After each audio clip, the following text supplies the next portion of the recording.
호사마 야요이의 호박이 반기는 허쉬온 미술관을 살펴보겠습니다. 2층과 3층 그리고 지하 1층에 각기 다른 전시가 기획되어 있습니다. 먼저 2층에 에밀리아 카라코프의 유토피안 프로젝트 전시부터 살펴보겠습니다. 이 전시는 구속되지 않는 상상력 그리고 낙관주의적 전시이지만 그 이면에는 그들이 소비에트 유니언 시절 겪었던 의심, 고난 등을 참으며 받았던 영감들이 깔려 있습니다. 전시는 흰색 벽지와 흰색 커튼으로 된 방에서 이뤄집니다. 허쉬온의 원형 건물 구조 특성상 창문에서 햇빛이 비춰지기 때문에 그 역시 흰색 천으로 박아두었습니다. 흰색으로 된 이유가 유토피아적 전시와 관련이 있는지 궁금하여 미술작품 안내원에게 그 이유를 물어보았습니다. 그런 것은 박물관 전시를 만든 사람들이 임의로 결정한 것이라 잘 모른다고 했고 어쩌면 그럴지도 모른다는 답변을 들었습니다. 전시 중간중간 주제가 달라질 때마다 작가의 말을 인용한 구절을 벽면에 프린트해둔 것을 볼 수 있었는데요. 이 구절을 읽은 뒤 전시를 보게 되면 작가 의도와 영감을 안채로 볼 수 있어서 작품 이해에 도움을 받을 수 있었습니다. 다음은 3층 What Absence is Made of 전시를 살펴보겠습니다. 이 전시 역시 흰색 벽면으로 되어 있고 아이디어의 정의가 적힌 작품으로 전시가 시작됩니다. 이 전시는 다양한 영감과 다양한 작가의 작품들이 모여있기 때문에 그런 것이 아닌가 생각됩니다. 흰색 벽지는 작품에 온전히 집중하기 때문에 거의 대부분의 미술관에서 벽지로 사용하고 있었습니다. 특히 허쉬온은 현대미술이었기 때문에 다양한 영감으로부터 나온 추상미술들을 관람자의 시선으로 바라보기 위해서는 주변에 불필요한 정보나 시선을 끄는 것이 없어야 집중이 쉬워서 그런 것이 아닌가 생각됩니다. 간단히 정리하면 유토피안 프로젝트는 그림 그리고 실현사진, 간단한 설명과 상상력을 자극하는 그림 등으로 관람을 재미있게 할 수 있었습니다. What Absence is Made of의 경우 검정, 흰색의 대비가 계속되어 있었는데요. 이것은 미국 내 흑백의 조화를 의도한 것인지는 잘 모르겠지만 주로 흑백 대비인 점이 흥미로웠습니다. 전시실에 들어가면 바로 오른쪽에 전형적인 작품으로 쓰이는 것과 도구가 뒤바뀐 작품이 덩그러니 놓여있는데 이는 관람자에게 편견을 버리고 관람할 것을 처음부터 암시하는 것이 아닌가 생각합니다. 다만 작품의 제목과 설명이 옆에 작은 글씨로 써 있었는데 이 점은 그런 정보들을 배제하고 관람하길 바라는 의도일지도 모르겠지만 현대미술의 다양한 해석에 대해 잘 모르는 미술 입문자들에게는 불편할 수 있었다고 생각합니다. 다음은 쌈에 대해서 알아보겠습니다. 스미소니언 아메리칸 아트 뮤지엄답게 미국도 전시를 하고 있었는데 초상화와 전쟁에 대한 전시 대신 저희는 미술작품이 있는 쪽을 함께 둘러봤습니다. 전시는 미국의 시대에 대한 설명으로 시작됩니다. 남북전쟁, 흑백분리 이전 시기부터 백남준의 미디어 아트, 바스티아까지 폭넓은 시대를 다루고 있습니다. 미국 삶을 전시해둔 곳에서는 벽지 색상이 다양했고 시대별로 관이 나뉘어져 있거나 섹션이 분리되어 그 시대를 한눈에 볼 수 있었습니다. 특별 전시의 경우 따로 전시관을 건물 끝에 배치하여 사람들이 관람을 하고 걸어나가면서 다른 전시를 보는 시기였습니다. 다양한 벽지를 이용해서 주목할 것을 나타내고 집중을 다시 하게 만드는 효과가 있었습니다. 미국의 그림은 주로 규모가 크고 풍경을 그린 그림이 많았는데 이를 효과적으로 보여주기 위한 의도인지는 모르겠지만 한 벽면에 한 그림을 걸거나 붙여서 그림을 건 경우가 많았습니다. 이것 역시 작품마다 설명이 작게 붙여져 있었는데 허쉬온과 마찬가지로 큰 주제에 대한 설명을 길게 한 벽면에 적어둔 뒤 각각의 작품 설명은 최소화하는 시기였습니다. 간략하게라도 작가나 작품 배경의 설명을 적어두어 최소한의 정보는 현장에서 바로 얻어갈 수 있는 시기였습니다. 백남준의 경우 작품마다 설명이 많이 있었는데 미술관이 가진 주요 작품을 돋보이게 하기 위함인 것 같습니다. 또한 아낌없이 그림과 설명으로 벽을 가득 채웠고 걷는 곳마다 그림이 없는 곳이 없었습니다. 지루하진 않겠지만 그림만 계속 보게 된다는 면에서 어쩌면 피곤할 수도 있는 전시 기획이었다고 생각합니다. 현대미술의 경우에는 주요 작품은 크게 따로 전시를 기획해놓고 다른 작품들은 벽면에 비치하여 이동하면서 보는 시기였습니다. 의자의 경우 바깥으로 트여진 현대미술 전시관에서는 원형으로 몇 개가 중간에 놓여 있었고 인상주의 등 미술관 속에서도 특별 전시존 같은 경우에는 의자가 몇 방마다 하나씩 비치되어 있어 관람객들은 전시를 이어보아야 소파를 발견하는 시기였습니다. 그래서 쉬는 사람들에게 방해받지 않고 조용한 분위기에서 작품에 오롯이 집중하며 관람할 수 있었습니다. 다음은 말로의 비너스가 반기는 워싱턴의 핵심 내셔널 갤러리 오브 아트에 대해서 살펴보겠습니다. 이 갤러리는 규모가 크고 소장품도 대작들이 많기 때문에 관람 시간이 오래 걸립니다. 그런 만큼 전시 기획도 각각의 작품을 돋보이게 하고 원하는 작품을 쉽게 찾을 수 있는 형태가 요구됩니다. 이전에 본 뮤지엄들의 안내 책자는 건물 구도, 전시 기획에 대한 설명이 주된 내용이었다면 이 미술관의 경우 전시관별 주요 작품을 책자에 넣고 관람객들이 찾아볼 수 있도록 해두었습니다. 넓은 건물을 효율적으로 사용하고 있는 것을 볼 수 있었는데요. 1층은 조각들을 전시해두는 곳이었습니다. 로댕이 생각하는 사람, 키스, 말로의 비너스 등의 작품은 주로 입구 쪽에 배치하여 그림을 주로 보고 싶은 사람들이 주요 작품을 보고 갈 수 있게 해두었고, 드가의 조각 등 다른 유명한 작품 등은 전시관 중앙에 배치하여 계단으로 올라가는 통로로 가는 길에 볼 수 있는 형태로 해두었습니다. 2층으로 올라가면 회화 작품들이 있습니다. 특이한 점은 미술관 중앙마다 정원이 있다는 점이었습니다. 돈이 많은 미술관이라는 것도 느낄 수 있었고, 의자가 항상 비치되어 있어 큰 규모의 미술관을 관람하는 사람들이 피곤하거나 지루하지 않게 환기하는 효과가 있었습니다. 회화 작품은 중앙복도 양측면 전시관에 비치되어 있는데, 시대별로 관을 상이하게 두어 각 전시관마다 부착된 번호와 시대 및 연도로 어떤 작품을 어디서 보고 있는지 알기가 쉬웠습니다. 다음은 1층과 2층 각각의 특별 전시를 살펴보겠습니다.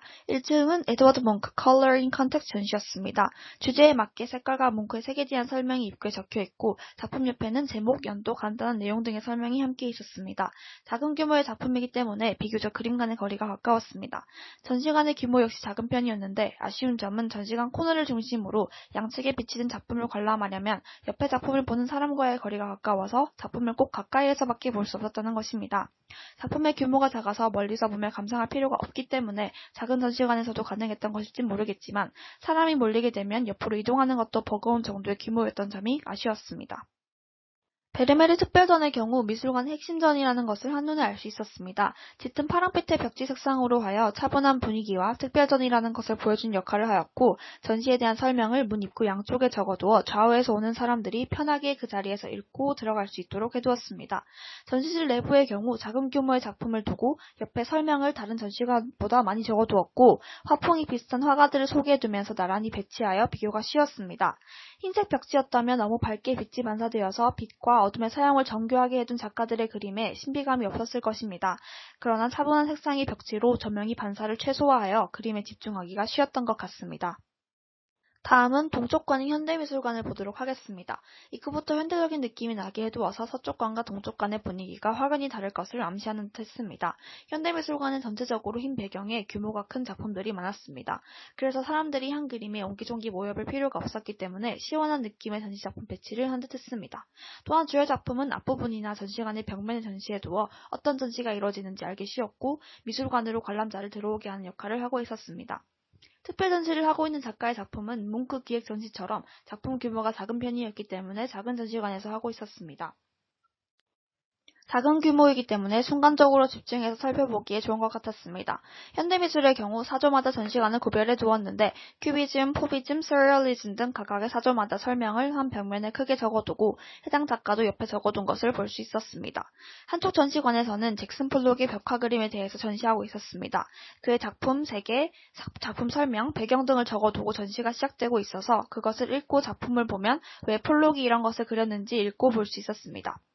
현대미술은 해석의 관람자의 몫이 크기 때문에 의미 없이 작품만 보게 되면 미술 감상의 의미를 찾지 못하는 경우가 생길 수 있는데, 정보를 알고 보게 되면 적어도 어떤 의미를 가지는지 알 수 있기 때문에 사조 및 작가에 대한 설명은 간략하게 있는 편이 좋겠다는 생각을 했습니다. 복도에는 여러 조각을 두어서 전시실 밖의 공간에서 자유롭고 여유롭게 관람할 수 있도록 해둔 점이 좋았습니다. 뉴욕으로 넘어가서 뉴욕의 핵심, Museum of Modern Art, 줄여서 모마라고 하는 미술관을 살펴보겠습니다. 우선 뉴욕을 대표하는 현대미술관답게 엄청난 작품들과 현대작가들의 작품을 간직하고 있습니다.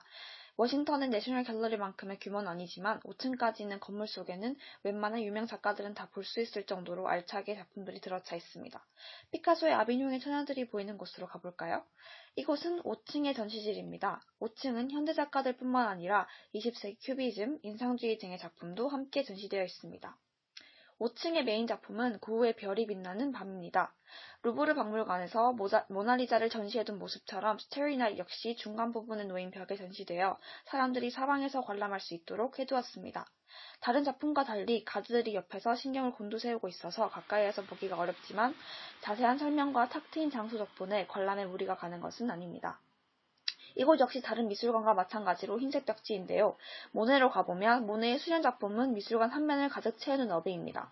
좋은 점은 평면 벽이 아니라서 구부려진 벽 때문에 한눈에 감상할 수 있다는 점입니다. 또한 바로 앞에 소파를 두어서 모네의 걸작을 오랫동안 감상할 수 있도록 해준 점이 좋았습니다. 다음은 참여형 강의가 진행되는 전시실로 가보겠습니다. 미니멀리즘 작가로 볼 수 있는 톰블리의 작품이 전시된 공간입니다. 작품이 깨끗하고 깔끔하기 때문에 흰색 벽지로 하여 이러한 느낌을 극대화할 수 있는 것 같았습니다. 설명을 최소화해두어 관람객의 해석에 의지하고 있었는데 도슨트 분께서 어떤 느낌과 인상을 받는지에 대해 계속 질문하면서 관람자에게서 감상을 끌어내며 작품을 깊게 볼 수 있게 한 것이 인상 깊었습니다.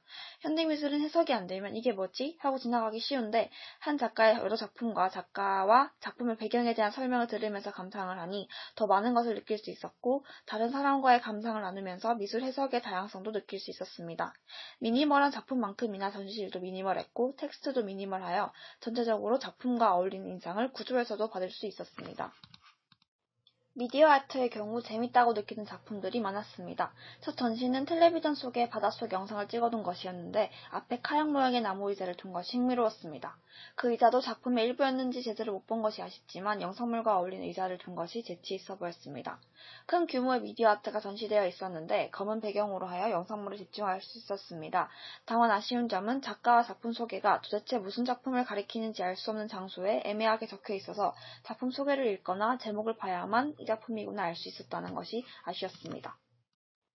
중앙홀에는 미술관의 또 다른 메인인 거미 작품이 전시되어 있습니다. 그리고 이 공간부터 루이스 브룩의 전시가 시작되는데 작품 벽면에 스케치 작품들을 두어 본 전시의 흥미를 돋우는 것 같았습니다. 거미 작품 등 중앙홀의 작품을 관람자들을 보게 하는 방식이 흥미로웠는데요. 구조를 잘 사용하고 있었습니다. 위층의 관람객들은 벽에 붙은 거미 조각을 보며 아래에 뭐가 있는지 보게 됩니다. 전시가 기획되는 것을 알고 가면 기획 전시 작품도 있고 전체 층을 모두 관람하도록 이끄는 역할을 하고 있는 것입니다. 각 층이 뚫린 구조를 활용하여서 아래층의 작품을 관람하고 흥미를 끌도록 작품을 벽면에 배치해 둔 것이 인상 깊었습니다. 다음은 본 전시를 살펴보겠습니다. 원래 건축을 하던 작가 특성상 조각품과 회화가 골고루 많은 전시였는데요. 그래서 지루할 틈 없이 작품을 관람할 수 있었습니다. 조각과 회화를 따로 전시해 두었다면 재미가 덜할 수 있었다고 생각하지만 회화와 연관된 조각을 함께 전시해 두어서 관람객이 좀 더 재미있게 관람할 수 있었던 것 같습니다. 또한 스케치 작품과 조각 작품이 함께 전시되어서 작품이 되어가는 과정을 보여준 전시 공간이 있었는데 다른 전시와 색다른 점이 재미있었고 작품 완성 과정을 보면서 그 작가의 작품 세계에 대한 이해도 할 수 있었던 점이 좋았습니다. 각각의 주제로 엮어놓은 전시이기 때문에 주제를 소개하고 설명해 놓으면서 연관된 작품을 이어보는 것이 재미있었습니다. 기획 전시는 보통 주제를 달리하여 각각의 테마별로 작품을 보는 식이었는데 작품을 어떤 방식으로 엮고 테마를 잡을 것인지 대해서 고민해보는 것이 재미있겠다는 생각을 했습니다. 다음은 메트로폴리탄 뮤지엄입니다. 워싱턴 내셔널 갤러리 오브 아트의 확대 버전이라고 할 수 있는 메트로폴리탄은 조각, 회화, 유물 등 역사가 시작되는 초창기 시대부터 현대미술까지 미술의 모든 것을 담고 있는 뮤지엄이라고 할 수 있습니다. 규모가 너무 넓어서 하루 만에 보기가 어렵기 때문에 내셔널 갤러리처럼 책자의 위치와 전시관에 무슨 작품이 있는지 등을 상세하게 표시해 두었고 조각 그림을 새겨서 관람객 스스로 어느 위치인지 알 수 있도록 해두었습니다. 2층 중앙부의 원형으로 된 복도에서 세잔, 르누아르, 고흐, 고갱 등 인상파 작가들의 작품을 전시하고 있었습니다. 초창기 작품부터 이후 작품까지 차례로 이어놓아서 각각의 작가의 작품이 어떤 식으로 변했는지 한눈에 알아볼 수 있었던 점이 좋았습니다. 또한 세잔으로 시작되는 인상파의 화풍을 한눈에 볼 수 있는 전시 기획이었습니다. 현대미술의 경우 네로라 하는 현대작가들의 작품이 거의 다 있어서 놀랐었습니다. 맷은 현대작품이 없는 줄 알았는데 이렇게나 다양한 세대의 미술품을 소장하는 것이라는 것에 놀랐고 고전 회화 전시관과 완전히 다른 분위기로 해둔 것이 새로웠습니다. 고전 미술의 경우 흰색 벽지가 별로 없었던 반면 현대미술의 경우 어떤 뮤지엄이라도 흰색 벽지를 주요 사용하고 있었습니다. 규모가 큰 현대미술 작품 관람이 편의하도록 의자 등 경로를 방해할 수 있는 편의시설은 최대한 작품과의 간격을 넓혀두어서 관람하기 편했습니다. 다만 조각품들에 대해서는 집중하기가 어려웠는데 복잡하고 각각의 개성이 뚜렷한 현대미술 작품들 사이에 조각이 있으니 상대적으로 구조물 같아서 작품을 잘 보지 않게 되었습니다. 유명한 작품이라는 것을 모르는 관람객들의 흥미를 조각에도 집중시킬 수 있는 것인지 잘 알 수 없었습니다. 또한 작품에 빛이 가도록 하여서 작품이 없는 빈 공간은 어두운 전시관의 천장에 조각품을 둔 것을 볼 수 있었는데 회화에 집중하여서 진행 방향의 측면이 주가 될 수밖에 없는데 위쪽에 작품이 있다는 표시를 따로 해두었으면 어떨까 하는 아쉬움이 남습니다. 다른 층에는 16, 17세기의 유럽의 왕실방을 재현해둔 전시관이 있었습니다. 이전 시대의 라이프까지 함께 다뤄놓은 미술관이 대단하다고 느껴졌습니다. 그 당시 쓰던 식기, 소파, 가구 등을 보면서 현대와 다른 분위기를 느낄 수 있었고 전체적으로 영화처럼 아늑하고 조금은 어둡지만 조명이 은은한 것을 사용하여서 분위기 자체를 그 당시로 돌아간 것처럼 만들어둔 것이 재밌었습니다. 회화로 다시 돌아가 보겠습니다. 이삭 중 여인들 뒤로 노을이 지고 있는데요. 따뜻한 분위기와 함께 붉은 색상의 벽지가 그 분위기를 고조시킵니다. 메이저 미술관들은 미디어를 잘 사용하고 있었습니다. 오디오 가이드를 들으면서 관람객들은 작품의 정보를 얻어갈 수 있게 해놓은 점이 현재 미술관들의 긍정적인 발전이라고 생각합니다. 한 작가의 작품을 많이 보유하고 있어서 그런 거일 수 있으나 같은 배경, 장소, 분위기, 시간의 흐름에 맞추어서 작품을 아래로 배치해둔 것이 기억에 남는데요. 상하로 배치하는 것은 맷에서 처음 본 구도였습니다. 또한 그것이 아침과 저녁 등이라는 점도 재밌었습니다. 다음은 유리로 된 건축물이 인상 깊었던 휘트니 뮤지엄을 살펴보겠습니다. 미국적인 미국 위주의 작품을 전시해둔 곳이지만 다른 문화를 배워간다는 생각으로 관람한다면 재밌게 즐길 수 있는 곳입니다. 학부에 대한 설명을 제대로 들을 수 있어서 공부를 하기에 도움이 많이 되었던 곳이기도 합니다. 도슨트의 설명에 따라 갤러리를 투어하면 금세 이야기에 빠져서 미술관을 관람할 수 있습니다. 특히 파자마가 기억에 남습니다. 실제로 친분이 있는 작가들 작품을 전시해두고 재미있는 일화를 사용하여 설명하여 미국 작가에 대한 흥미를 유발하는 것이 미술관이 똑똑하다는 생각을 들게 만들었습니다. 강이 보이는 건축 구조물은 갤러리가 작품 외로도 미적 감상의 대상이 되도록 만들었고 그 빛을 활용할 수 있는 조각 구조물을 설치해두어 미적인 요소를 극대화하고 있었습니다. 각 층의 기획전의 경우 한 층이 한 작가의 작품으로만 구성되어 있으니 짜임새 있는 전시라는 것을 느낄 수 있었습니다. 한 작가의 작품 경향을 알 수 있었고 로라 오웬스의 경우 작품 전시장 입구에 시계를 전시해두어 전시에 대한 흥미를 유발하고 있었습니다. 또한 구조가 특이하게 작품을 전시해둔 벽면 사이에 빈 공간이 있었는데 그 공간 사이를 자유롭게 다니면서 관람할 수 있도록 해두었습니다.